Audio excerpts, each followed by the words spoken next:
O Caminho dos Reis, por Brandon Sanderson. Capítulo 26. Quietude. Estou sendo perseguido. Suspeito que pelos seus amigos da 17ª Fractal.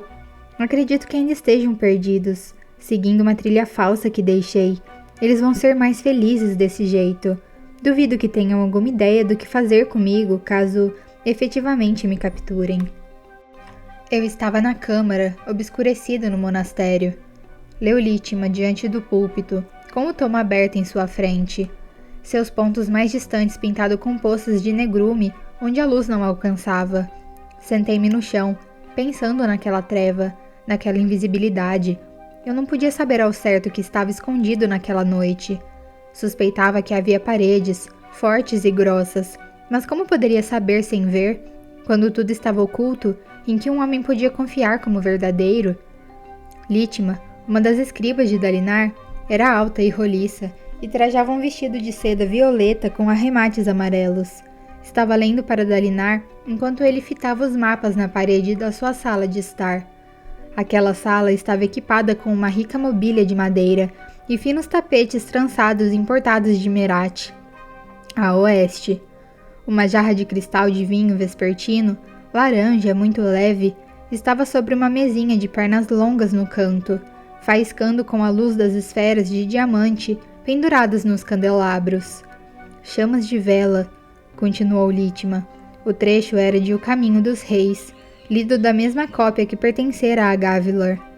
Uma dúzia de velas arderam até a morte na prateleira diante de mim. Elas tremulavam a cada respiração minha. Para elas, eu era um gigante, apavorante e destruidor, e mesmo assim, se eu me aproximasse demais, elas poderiam me destruir. Meu hálito invisível, o pulso da vida que fluía para dentro e para fora, poderia extingui-las sem esforço, enquanto meus dedos não poderiam fazer o mesmo sem receber a dor como troco. Dalinar girou distraidamente seu anel de sinete, pensativo. Era uma safira gravada com o par de glifos Colin. Renarin estava ao seu lado, vestindo um casaco azul e prata com nós dourados nos ombros, marcando-o como um príncipe. Adolin não estava. Dalinar e ele estavam pisando em ovos um com o outro desde a discussão na galeria. Compreendi em um momento de quietude. Leu Lítima. Aquelas chamas de vela eram como as vidas dos homens, tão frágeis, tão perigosas. Deixadas em paz, elas aqueciam e iluminavam. Quando fora do controle, podiam destruir aquilo que deviam iluminar. Fogueiras embrionárias, cada uma delas carregando uma semente de destruição tão potente que poderia derrubar cidades e botar reis de joelhos. Anos mais tarde, minha mente retornaria àquela noite calma e silenciosa, quando fitei fileiras de luzes vivas. E eu entenderia. Receber lealdade é como ser infundido como uma gema, ser dotado com a assustadora permissão de destruir não só a si mesmo, mas a tudo que está sob seus cuidados. Lítima se deteve. Era o final da sequência. Obrigado, luminosa Lítima, disse Dalinar. Já é o bastante. A mulher inclinou a cabeça com respeito. Ela buscou sua jovem pupila no canto da sala e ambas partiram, deixando o livro no púlpito. Aquela sequência se tornara uma das favoritas de Dalinar. Ouvi-la geralmente o consolava. Outra pessoa soubera. Alguém mais havia compreendido como ele se sentia. Mas naquele dia, ela não trouxe o alívio costumeiro. Só lembrou dos argumentos de Adolin. Nenhum deles mencionava algo que o próprio Dalinar já não houvesse considerado. Mas ser confrontado por alguém em quem confiava havia abalado tudo. Pegou-se fitando seus mapas. Cópias menores daqueles pendurados na galeria haviam sido recriados para ele pelo cartógrafo real, Isasik Shullin. E se as visões de Dalinar realmente fossem apenas fantasmas, frequentemente ansiara pelos dias de glória do passado de Alecar? Será que as visões eram a resposta da sua mente a isso? Uma maneira subconsciente de permitir ser um herói ou de dar a si mesmo justificativas para persistir teimosamente nos seus objetivos? Um pensamento perturbador. Sob outro ponto de vista, aqueles comandos fantasmagóricos para unificar soavam muito similares ao discurso da hierocracia quando tentou conquistar o mundo 5 séculos antes. Dalinar deu as costas aos mapas e atravessou a sala. as botas pisando um tapete macio, macio demais. Ele havia passado a maior parte da vida em acampamentos de guerra, dormir em carroças, casernas de pedra e tendas apertadas a sotavento, de formações rochosas. Em comparação com isso, sua habitação atual era praticamente uma mansão. Sentia que devia deixar de lado todo aquele refinamento, mas que propósito isso cumpriria? Ele parou no púlpito e correu os dedos pelas páginas espessas tomadas por linhas em tinta violeta. Não podia ler as palavras, mas podia quase senti-las, emanando da página como luz das tempestades de uma esfera. Seriam as palavras daquele livro a causa dos seus problemas?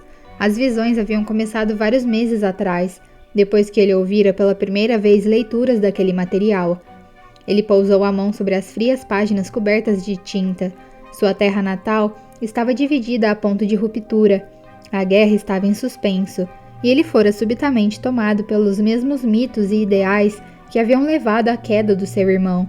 Aquele era um momento em que os aletianos precisavam do espinho negro, não de um soldado velho e cansado que fazia de conta que era filósofo. Maldição, pensou. Pensei que já havia me resolvido. Ele fechou o volume de encadernação de couro, fazendo a lombada estalar. Levou-o até a prateleira e colocou-o de volta no lugar. Pai? Perguntou Renarin. Há algo que eu possa fazer pelo senhor? Gostaria que houvesse, filho. Dalinar tocou levemente a lombada do livro. Que ironia! Este livro já foi considerado uma das grandes obras-primas da filosofia política, sabia? Jasná me contou que os reis de todo o mundo costumavam estudá-lo diariamente. Agora é considerado quase blasfemo. Renarin não respondeu. Ainda assim, continuou Dalinar, andando de volta até o mapa na parede. O grão-príncipe Aladar recusou minha oferta de aliança, assim como Royon. Você tem alguma sugestão sobre quem devo abordar em seguida? Adolin disse que devíamos nos preocupar mais com o plano de Sadeias de nos destruir. A sala ficou em silêncio. Aquele era um hábito de Renarin, matar conversas como um arqueiro inimigo caçando oficiais no campo de batalha. Seu irmão está certo em se preocupar, concedeu Dalinar, mas avançar contra Sadeias enfraqueceria Lecar. Como um reino, pelo mesmo motivo, Sadeias não se arriscará a agir contra nós. Ele vai enxergar isso. Assim espero.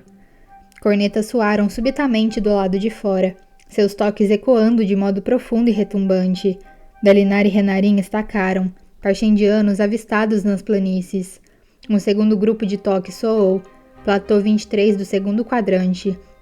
Os batedores de Dalinar consideravam o platô contestado perto o bastante para que suas forças chegassem primeiro. Dalinar atravessou a sala correndo, deixando momentaneamente de lado todos os outros pensamentos, suas botas batendo no tapete espesso. Ele escancarou a porta e avançou pelo corredor iluminado por luz das tempestades. A porta da sala de guerra estava aberta, e Teleb, o alto oficial de serviço, empertigado como sempre, seu olhar verde claro alerta e penetrante, saudou Dalinar enquanto ele entrava.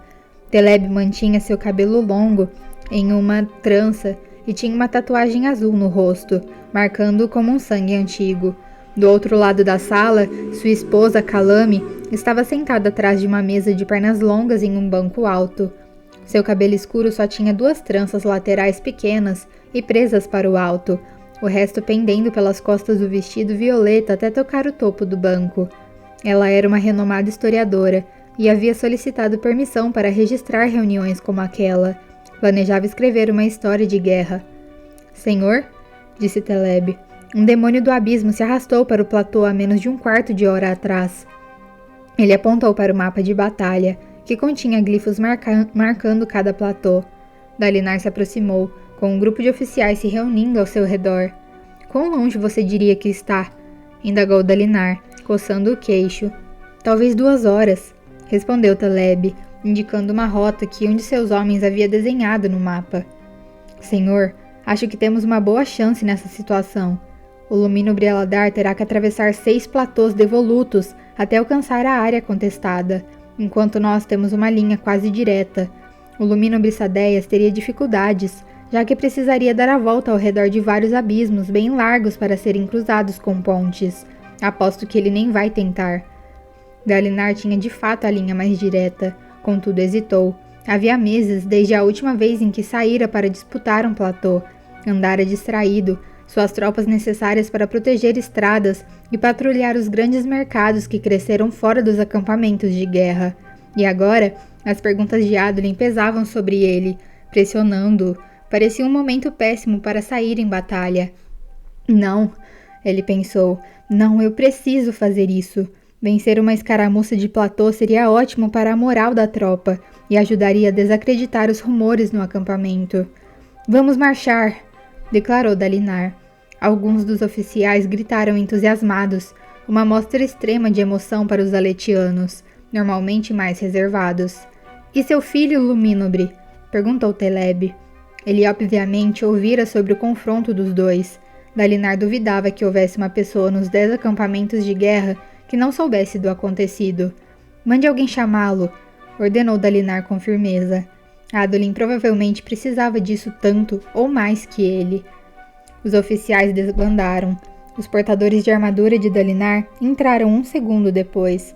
Uns poucos minutos haviam se passado desde o soar das trombetas, mas depois de 6 anos de combate, a máquina de guerra funcionava perfeitamente no chamado ao combate. Do lado de fora, ouviu o 3º toque das trombetas, chamando suas forças para a batalha. Os portadores de armadura inspecionaram suas botas, conferindo se os laços estavam firmes. Depois, trouxeram um longo colete acolchoado para jogar sobre seu uniforme. Em seguida, posicionaram os escarpes, armadura para suas botas, no chão diante dele. O interior brilhava com a luz das safiras em seus entalhes. Dalinar lembrou-se da sua visão mais recente. O radiante, sua armadura brilhando com glifos. A armadura fractal moderna não brilhava daquele jeito. Poderia sua mente ter inventado esse detalhe? Ter inventado? Não há tempo para pensar nisso agora, decidiu. Deixou de lado suas incertezas e preocupações, algo que aprendera a fazer durante suas primeiras batalhas na juventude. Um guerreiro precisava ter foco. As perguntas de Adolin ainda estariam esperando por ele quando finalmente voltasse. Por enquanto, não podia permitir-se incertezas ou dúvidas. Estava na hora de ser o espinho negro. Ele calçou os escarpes e as correias, se estreitaram por conta própria, ajustando-se ao redor de suas botas. As grevas vieram em seguida, cobrindo suas pernas e joelhos e encaixando-se nos escarpes. A armadura fractal não era como uma armadura comum. Não havia cota de malha de aço e nem correias de couro nas juntas. As emendas da armadura fractal eram feitas de placas menores entrelaçadas e sobrepostas, incrivelmente intrincadas, sem deixar espaços vulneráveis. Havia muito pouca fricção ou incômodo. Cada peça se encaixava com perfeição, como se houvesse sido feita especificamente para Dalinar.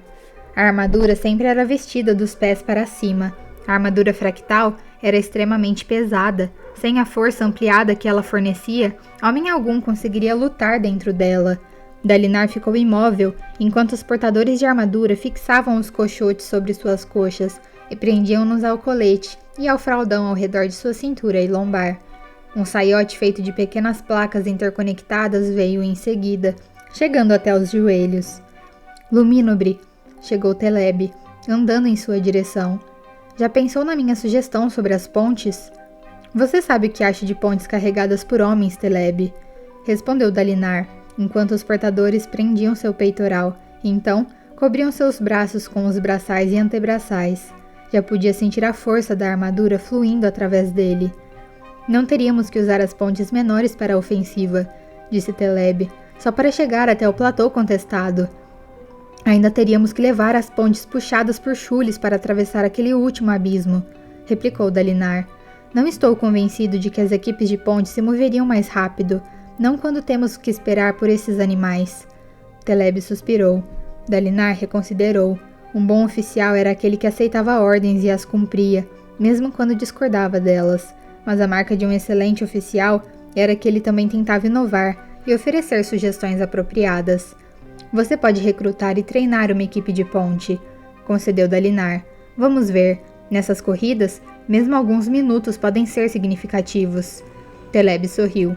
Obrigado, senhor. Dalinar acenou com a mão esquerda, enquanto os portadores de armadura prendiam a manopla na sua mão direita. Ele cerrou o punho. placas minúsculas se curvando perfeitamente. A manopla da esquerda veio em seguida. Então, o gorjal passou sobre sua cabeça, cobrindo seu pescoço, os guarda-braços nos seus ombros e o elmo na sua cabeça. Finalmente, os portadores prenderam sua capa aos guarda-braços. Dalinar respirou fundo, sentindo a euforia se acumulando para a batalha que se aproximava. Ele saiu a passos largos da sala de guerra, com pisadas firmes e sólidas. Atendentes e servos se dispersaram diante dele, abrindo caminho. Usar uma armadura fractal novamente depois de um longo período sem ela era como despertar depois de uma noite, sentindo-se grogue ou desorientado. A animação do seu passo, o ímpeto que parecia receber da armadura, faziam com que quisesse disparar pelo corredor e... E por que não? Ele começou a correr. Teleb e os outros deram gritos de surpresa, se apressando para acompanhá-lo. Dalinar deixou-os para trás facilmente, alcançando os portões dianteiros do complexo e saltando, pulando os longos degraus que conduziam para fora do seu enclave. Exultante, ele sorriu durante o salto, e então bateu no chão. A força rachou a pedra aos seus pés, e ele se agachou com o impacto. Diante dele, fileiras bem ordenadas de casernas cruzavam seu acampamento de guerra, seguindo em formato de meia-lua, com a área de concentração e o refeitório no centro de cada batalhão. Seus oficiais alcançaram o topo das escadas, olhando-o perplexos.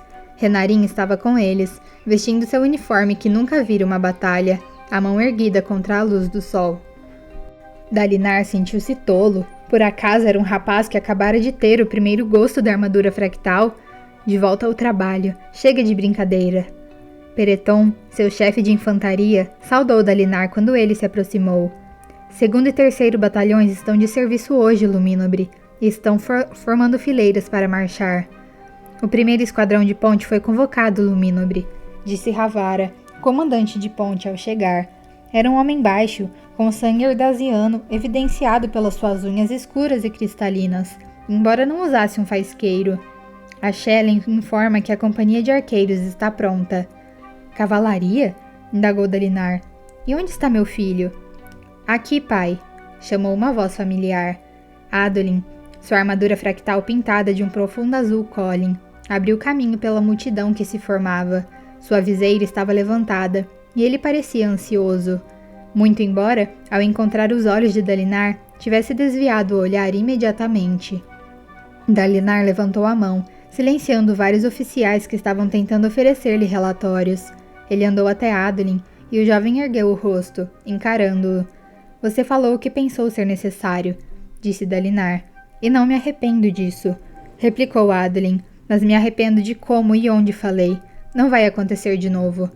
Dalinar assentiu, e isso foi o bastante. Adolin pareceu relaxar, um peso saindo dos seus ombros, e Dalinar voltou-se para os oficiais. Em instantes, ele e Adolin lideravam um grupo apressado para a área de concentração. Enquanto faziam isso, Dalinar notou que Adolin acenou para uma jovem ali perto, trajando um vestido vermelho com o cabelo arrumado em um belo trançado. Essa é... Malasha? Disse Adolin. Sim. Ela parece simpática.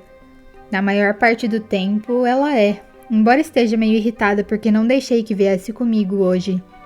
Ela queria acompanhá-lo para a batalha? Adolin deu de ombros. Ela disse que está curiosa. Dalinar não respondeu. A batalha era uma arte masculina. Uma mulher querendo ir para o campo de batalha era como... Bem, como um homem querendo ler. Não era natural. À frente, na área de concentração, os batalhões estavam formando fileiras, e um atarracado oficial olhos claros foi depressa até Dalinar. Tinha mechas vermelhas no cabelo aletiano, majoritariamente escuro, e um longo bigode ruivo. E Lamar, o chefe da cavalaria. Luminobre, disse ele, perdão pelo atraso, a cavalaria está montada e pronta. Em marcha então, respondeu Dalinar. Todas as fileiras. Luminobre, chamou uma voz.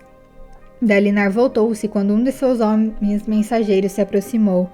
O homem olhos escuros usava trajes de couro marcado com faixas azuis nos braços. Ele fez uma saudação, dizendo: O grão-príncipe Sadeias exigiu admissão ao acampamento. Dalinar olhou para Adolin. A expressão do filho tornou-se sombria. Ele alega que o mandado de investigação do rei concedeu-lhe o direito. Continuou o mensageiro. Deixe-o entrar, disse Dalinar. Sim, Lumínobre, respondeu o mensageiro, voltando. Um dos oficiais menos graduados, Moratel, o acompanhou, para que Sadeias fosse recebido e escoltado por um Olhos Claros, como era adequado à sua patente. Moratel tinha o cargo mais baixo entre os presentes. Todos compreendiam que era ele que Dalinar enviaria. O que acha que Sadeias quer dessa vez? Perguntou Dalinar a Adolin, em voz baixa. Nosso sangue, de preferência quente, talvez adocicado com uma dose de conhaque de Teléu. Dalinar fez uma careta, e os dois se apressaram para além das fileiras de soldados. Os homens tinham um ar de expectativa, lanças erguidas, oficiais civis olhos escuros posicionados nas laterais, com machados sobre os ombros. Na frente da força, um grupo de chules bufava e remexia as pedras com as patas. Arreados a eles, havia várias enormes pontes móveis. Galante e o garanhão branco de Adolin, puro sangue, estavam esperando as rédeas prontas, nas mãos dos cavalariços. Richades dificilmente precisavam de tratadores. Certa vez, Galante havia aberto sua baía com um coice e trotado para a área de concentração por conta própria, quando um cavalariço foi lento demais. Dalinar acariciou o pescoço do corcel escuro como à meia-noite. Depois subiu na cela. Ele persecutou a área de concentração. Depois, levantou o braço e deu o comando para avançar.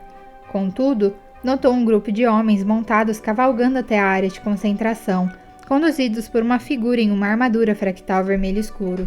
Sadeias. Dalinar conteve um suspiro e deu o comando de sair, embora ele mesmo tenha ficado para esperar o grão-príncipe dar informação. Adolin se aproximou do puro sangue e deu um olhar para Dalinar que parecia dizer: Não se preocupe, vou me comportar. Como sempre, Sadeias seguia impecavelmente a moda. Sua armadura pintada, seu elmo ornamentado com um padrão metálico completamente diferente do que havia usado na última vez. Agora, tinha a forma de raios solares estilizados. Quase parecia uma coroa. Lumínobre Sadeias, disse Dalinar, este é um momento inconveniente para sua investigação. Infelizmente, Sua Majestade está muito ansioso para obter respostas, e não posso deter minha investigação, nem mesmo para uma ofensiva de Platô, respondeu Sadeias se aproximando. Preciso entrevistar alguns dos seus soldados. Farei isso no caminho de volta. Você quer vir conosco? Por que não? Não vou atrasá-los. Ele olhou para os chules, que começavam a se mover desajeitadamente, arrastando as volumosas pontes. Mesmo que eu decidisse me arrastar, duvido que conseguiria deixá-los ainda mais lentos. Nossos soldados precisam se concentrar na batalha, Lumínobre, disse Adolin. Não devem ser distraídos. A vontade do rei deve ser feita, respondeu Sadeias, dando de ombros, sem se dar ao trabalho de olhar para Adolin. Preciso mostrar o mandado? Certamente não pretende me proibir. Dalinar estudou seu ex-amigo, fitando seus olhos, tentando ver a alma daquele homem. Sadeias não exibia seu característico sorriso de desdém, que geralmente aparecia quando ele estava feliz com o desenrolar de seus planos. Teria ele percebido que Dalinar sabia ler suas expressões e resolver ocultar suas emoções? Não precisa mostrar nada, Sadeias. Meus homens estão à sua disposição. Se precisar de alguma coisa, simplesmente pergunte. Adolin, comigo. Dalinar virou galante e galopou pela linha até a frente do exército em marcha. Adolin seguiu com relutância e Sadeias ficou para trás com seus subalternos. A longa cavalgada começou. As pontes permanentes no local eram de Dalinar, mantidas e guardadas pelos seus soldados e batedores, conectando platôs que ele controlava. Sadeias passou a viagem cavalgando junto, em meio da coluna de 2.000 homens. Ele periodicamente enviava um assistente para buscar soldados das fileiras. Dalinar passou a cavalgada se preparando mentalmente para a batalha à sua frente.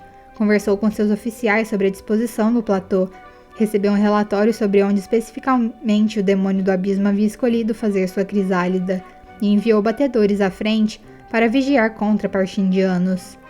Os batedores levavam longas varas para passar de platô a platô sem usar pontes. A força de Dalinar eventualmente alcançou o final das pontes permanentes, e tiveram que começar a esperar que as pontes dos chules fossem baixadas através dos abismos. As grandes máquinas eram construídas como torres de cerco, com enormes rodas e seções encoraçadas na lateral, onde soldados podiam empurrar. A cada abismo, eles desenganchavam os chules, empurravam a máquina adiante no braço e rodavam uma manivela na parte traseira para baixar a ponte. Depois que a ponte era baixada, a maquinaria era destravada e puxada até o outro lado. A ponte era construída de tal modo que eles podiam travar a máquina no outro lado, puxar a ponte para cima e então enganchar os chules novamente. Era um processo lento. Dalinar assistiu montado no cavalo, os dedos tamborilhando na lateral de sua sela de couro de porco, enquanto o primeiro abismo era cruzado. Talvez Teleb estivesse certo. Poderiam usar pontes mais leves e portáteis para atravessar aqueles primeiros abismos, e depois usar as pontes de cerco apenas para a ofensiva final. O som de cascos na pedra anunciou que alguém estava se aproximando da coluna. Dalinar virou-se, esperando Adolin. Em vez disso, viu Sadeias. Por que Sadeias pedira para ser grão-príncipe da informação? E por que fora tão insistente em inquirir sobre aquela questão da correia arrebentada, se ele decidisse criar algum tipo de falsa acusação a Dalinar? As visões mandaram confiar nele. Dalinar disse a si mesmo com firmeza, mas estava se sentindo menos confiante sobre as visões. O quanto ousaria arriscar pelo que elas disseram? Seus soldados são bastante leais a você, observou Sadeias ao se aproximar. Lealdade é a primeira lição da vida de um soldado. Estaria preocupado se esses homens não a houvessem aprendido. Sadeias suspirou. Sinceramente, Dalinar, você precisa ser sempre tão moralista? Dalinar não respondeu. É estranho como a influência de um líder pode afetar seus homens, continuou Sadeias. Muitos deles parecem versões menores de você, poços de emoções, tão tensos e amarrados que ficam rígidos devido à pressão. São muito seguros de algumas maneiras, mas muito inseguros de outras. Dalinar travou o maxilar. Qual é o seu jogo, Sadeias? Sadeias sorriu, se inclinando e falando suavemente. Você está morrendo de vontade de me xingar, não é? Mesmo antigamente, você detestava quando alguém dava a entender que você era inseguro. Naquela época, sua chateação em geral terminava com uma ou duas cabeças rolando pelas pedras. Eu matei muitos que não mereciam morrer, disse Dalinar. Um homem não deve ter medo de perder a cabeça porque bebeu vinho demais. Talvez, replicou Sadeias despreocupadamente. Mas você não sente vontade de se soltar como antes? Não sente aquele pulso, como alguém preso em um enorme tambor, batendo, socando, tentando se libertar com unhas e garras? Sinto, confessou Dalinar. A admissão pareceu surpreender Sadeias. E a euforia, Dalinar? Você ainda sente a euforia? Homens não costumavam falar sobre a euforia. O prazer e o desejo pela batalha era algo particular. Eu sinto cada uma das coisas que você mencionou, Sadeias, respondeu Dalinar, olhando em frente. Mas não deixo elas virem à tona sempre. As emoções de um homem o definem, e o controle é a marca da verdadeira força. Não sentir nada é estar morto, mas expressar todo o sentimento é ser uma criança. Isso fede a uma citação, Dalinar. Do livrinho de virtudes de Gavilar, certo? Sim. Não incomoda você que todos os radiantes tenham nos traído? Lendas. A traição é um evento tão antigo que poderia ter se passado na Era Sombria. O que os radiantes realmente fizeram, por que fizeram, não sabemos. Sabemos o bastante. Eles usaram truques elaborados para imitar grandes poderes e simular uma vocação divina. Quando suas mentiras foram descobertas, eles fugiram. Seus poderes não eram mentiras, eram reais. Ah, é? Sadeias achou graça. Está certo disso? Não acabou de dizer que o evento é tão antigo que podia ter ocorrido na Era Sombria? Se os Radiantes tinham poderes tão maravilhosos, por que ninguém consegue reproduzi-los? Onde estão essas incríveis habilidades? Eu não sei, respondeu Dalinar em voz baixa. Talvez não sejamos mais dignos delas. Sadeias bufou, e Dalinar desejou ter mordido a língua. Sua única evidência para o que dizia estava nas suas visões, e ainda assim, se Sadeias zombava de alguma coisa, ele instintivamente queria defendê-la. Não tenho tempo para isso. Preciso me concentrar na batalha. Sadeias, disse ele, determinado a mudar de assunto. Precisamos nos esforçar mais para unificar os acampamentos de guerra. Quero a sua ajuda, agora que é grão-príncipe da informação. Para fazer o quê? Para fazer o que precisa ser feito, pelo bem de Alecar. É exatamente isso que estou fazendo, velho amigo, respondeu Sadeias, matando Parchendianos, conquistando glória e riqueza para nosso reino, buscando vingança. Seria melhor para Alecar se você parasse de desperdiçar tanto tempo no acampamento e parasse de falar em fugir como covardes. Seria o melhor para Alecar se você começasse a agir como um homem novamente. Já chega, Sadeias, disse Dalinar, mais alto do que pretendera. Dei-lhe permissão de vir comigo para sua investigação, mas não me provoque. Sadeias fungou. Aquele livro arruinou Gavilar. Agora está fazendo o mesmo com você. Escutou tanto essas histórias que elas encheram sua cabeça com falsos ideais. Ninguém nunca viveu de verdade do modo proposto pelos códigos. Bah, disse Dalinar, acenando com a mão e virando galante. Não tenho tempo para a sua zombaria, Sadeias. Ele trotou para longe, furioso com Sadeias, e ainda mais furioso consigo mesmo por perder a paciência. Ele cruzou a ponte, ainda irritado, pensando nas palavras de Sadeias. Lembrou-se do dia em que esteve ao lado do irmão, junto das quedas impossíveis de Kholinar. As coisas são diferentes agora, Dalinar, dissera Gavilar então. Vejo agora, de maneiras como nunca vi antes. Gostaria de poder mostrar o que quero dizer. Isso foi 3 dias antes da sua morte. 10 batimentos cardíacos. Dalinar fechou os olhos, inspirando e expirando, lentamente, calmamente, enquanto se preparavam atrás da ponte de cerco. Esqueça Sadeias, esqueça as visões, esqueça suas preocupações e medos, apenas se concentre nos batimentos cardíacos. Ali perto, chules arranhavam a pedra com suas patas rígidas.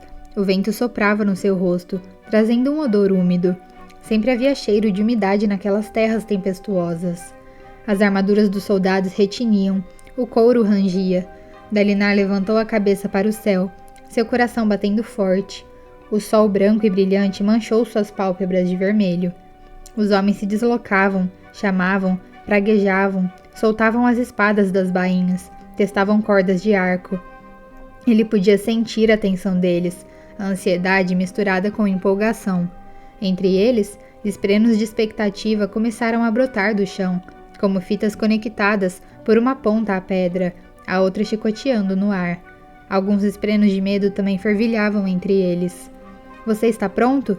Perguntou Dalinar suavemente, a euforia despertando dentro dele. — Estou. A avidez era nítida na voz de Adolin. — Você nunca reclama sobre a maneira como atacamos, observou Dalinar, com os olhos ainda fechados. Nunca me desafie em relação a isso. Esta é a melhor maneira. São meus homens também. De que adianta ser um fractário se não podemos liderar a investida? O 10º batimento cardíaco soou no peito de Dalinar. Ele sempre ouvia as batidas quando estava invocando sua espada, independentemente de quão alto soasse o mundo ao seu redor. Quanto mais rápido elas passavam, mais cedo a espada chegava. Então, quanto mais urgência sentia, mais cedo estava armado.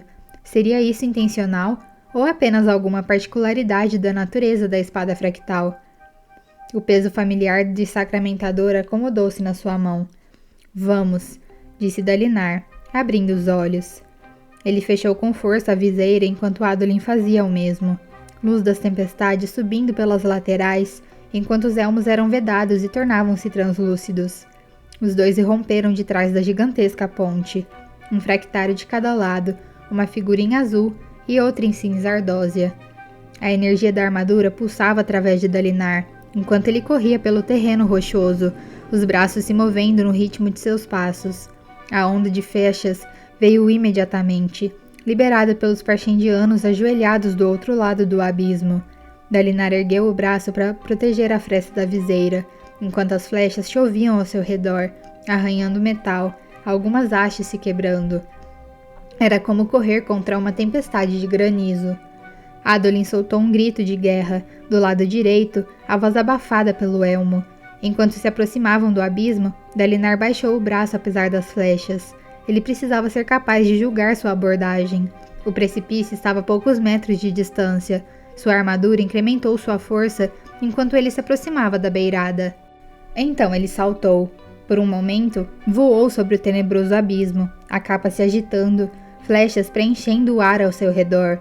Ele se lembrou do radiante voador da sua visão, mas aquilo não era nada tão místico, só um salto comum auxiliado pela armadura fractal. Dalinar atravessou o abismo e caiu no chão do outro lado, brandindo a espada para baixo e para o lado para matar 3 Parshendianos com um único golpe. Os olhos deles queimaram até escurecerem. A fumaça subiu enquanto caíam. Ele atacou de novo. A espada cortava pedaços de armadura e de armas que se espalhavam pelo ar, onde flechas haviam voado. Como sempre, ela cortava qualquer coisa inanimada, mas desfocava ao cortar carne, como se virasse neblina. Devido à maneira como ela reagia à carne e cortava o aço tão facilmente, às vezes parecia a Dalinar que ele estava brandindo uma arma de pura fumaça. Enquanto continuasse movimentando a espada, ela não ficava presa em suas fissuras, nem era detida pelo peso do que estava cortando. Dalinar girou, movendo sua espada em uma linha mortífera. Ele cortou até a alma dos Parshendianos, deixando os cadáveres no chão. Então, chutou, arremessando um corpo contra os Parshendianos ali perto. Mas alguns chutes fizeram outros cadáveres voarem. Um chute impulsionado por uma armadura podia facilmente jogar um corpo a até quase 10 metros de distância, limpando o chão ao seu redor para que pudesse andar com mais firmeza. Adolin pousara ali perto do platô, girando e caindo na postura do vento. Ele avançou sobre um grupo de arqueiros, derrubando-os e arremessando vários no abismo. Segurando a espada fractal com as 2 mãos, ele fez uma varredura inicial do mesmo modo que Dalinar, abatendo 6 inimigos. Os Parshendianos estavam cantando, muitos deles com barbas que brilhavam com pequenas gemas brutas. Os Parshendianos sempre cantavam enquanto lutavam, mas aquela canção mudou enquanto abandonaram os arcos, sacando machados, espadas ou maças, e se jogaram sobre os 2 fractários. Dalinar se colocou na distância ideal de Adolin, permitindo que seu filho protegesse seus pontos cegos, mas sem se aproximar demais. Os 2 fractários lutaram, ainda perto da beira do abismo, abatendo os Parshendianos que tentavam desesperadamente empurrá-los para trás pela pura força dos números. Aquela era a melhor chance deles de derrotar os fractários. Dalinar e Adolin estavam sozinhos, sem sua guarda de honra. Uma queda daquela altura com certeza mataria até um homem de armadura. A euforia cresceu dentro dele, uma sensação muito doce. Dalinar chutou outro cadáver, embora não precisasse de mais espaço. Eles haviam notado como os Parshendianos se enraiveciam quando seus mortos eram movidos. Chutou mais um, provocando-os, atraindo-os para lutarem em pares, como costumavam fazer. Ele abateu mais um grupo que se aproximou, cantando em vozes furiosas pelo que ele havia feito com os seus mortos. Ali perto, Adolin começou a usar socos à medida que os Parshendianos se aproximavam demais. Ele apreciava essa tática, alternando entre usar sua espada com as 2 mãos ou com uma. Cadáveres Parshendianos voavam para um lado e para outro, ossos e armaduras despedaçados pelos golpes, sangue laranja jorrando no chão. Adolin voltou a usar a espada em um momento depois, chutando um cadáver pelos ares. A euforia consumia Dalinar, dando-lhe força, foco e poder. A glória da batalha tornou-se grandiosa. Afastaram-se daquilo por tempo demais. Entendia agora. Eles realmente precisavam pressionar mais, atacar mais platôs, conquistar as gemas coração. Dalinar era o espinho negro. Ele era uma força da natureza, que nunca seria detida. Ele era a própria morte. Ele sentiu uma súbita pontada de repulsa, uma náusea tão intensa que o fez perder o fôlego. Escorregou parcialmente em uma poça de sangue, mas também porque seus joelhos de repente fraquejaram. Os cadáveres diante dele subitamente pareceram uma visão horrenda, olhos queimados como carvões consumidos, corpos flácidos e quebrados, ossos fraturados onde Adolin os atingira, cabeças partidas, sangue, miolos e entranhas derramados ao seu redor. Tamanha carnificina, tamanha morte, a euforia desapareceu. Como um homem podia gostar disso? Os Parshendianos avançaram na sua direção. Adolin chegou em um átimo, atacando com mais habilidade que qualquer outro homem que Dalinar já vira. O rapaz era um gênio com a espada, um artista pintando com apenas um tom. Ele atacava com perícia, forçando os Parshendianos a recuarem. Dalinar sacudiu a cabeça, recobrando a postura. Forçou-se a voltar ao combate, e à medida que a euforia começou a ressurgir, Dalinar abraçou-o, hesitante. A estranha náusea sumiu, e seus reflexos de batalha assumiram o controle. Ele adentrou a investida dos Parshendianos, brandindo sua espada em golpes amplos e agressivos. Ele precisava daquela vitória, para si mesmo, para Adolin e para os seus homens. Por que ficara tão horrorizado? Os Parshendianos haviam assassinado Gavilar. Era correto matá-los. Ele era um soldado. Lutar era o que fazia, e fazia bem. A unidade de investida Parshendiana foi desbaratada diante do seu ataque, dispersando-se rumo ao grosso das suas tropas, que estavam formando fileiras apressadamente. Dalinar deu um passo para trás e viu-se olhando para os cadáveres ao seu redor, com seus olhos queimados. Ainda saía fumaça de alguns deles. A sensação de náusea voltou. A vida acabava tão rápido. O Fractário era a destruição encarnada, a força mais poderosa em um campo de batalha. Essas armas já significaram proteção, sussurrou uma voz dentro dele. As 3 pontes caíram ao chão a alguns metros de distância, e a cavalaria atacou um instante depois, conduzida pelo robusto Lamar. Alguns esprenos de vento dançavam no ar, quase invisíveis. Adolin chamou seu cavalo, mas Dalinar ficou parado, olhando para os mortos. O sangue Parshendiano era laranja e cheirava a mofo, mas seus rostos, marmorizados de preto e branco ou vermelho, pareciam tão humanos. Uma ama parchemana havia praticamente criado Dalinar. Vida antes da morte. O que era aquela voz? Ele olhou de volta através do abismo, na direção onde Sadeias, bem longe do alcance dos arcos, estava sentado com seus assistentes. Dalinar podia sentir a desaprovação na postura do ex-amigo. Dalinar e Adolin se arriscaram, dando um perigoso salto sobre o abismo. Uma ofensiva do tipo criado por Sadeias teria custado mais vidas. Mas quantas vidas o exército de Dalinar perderia se um dos seus fractários fosse empurrado para o abismo? Galante atravessou a ponte com uma linha de soldados, que deram vivas para o Richádio. Ele desacelerou perto de Dalinar, que agarrou as rédeas. Naquele momento, ele era necessário. Seus homens estavam lutando e morrendo. Não era hora de arrependimento ou dúvidas.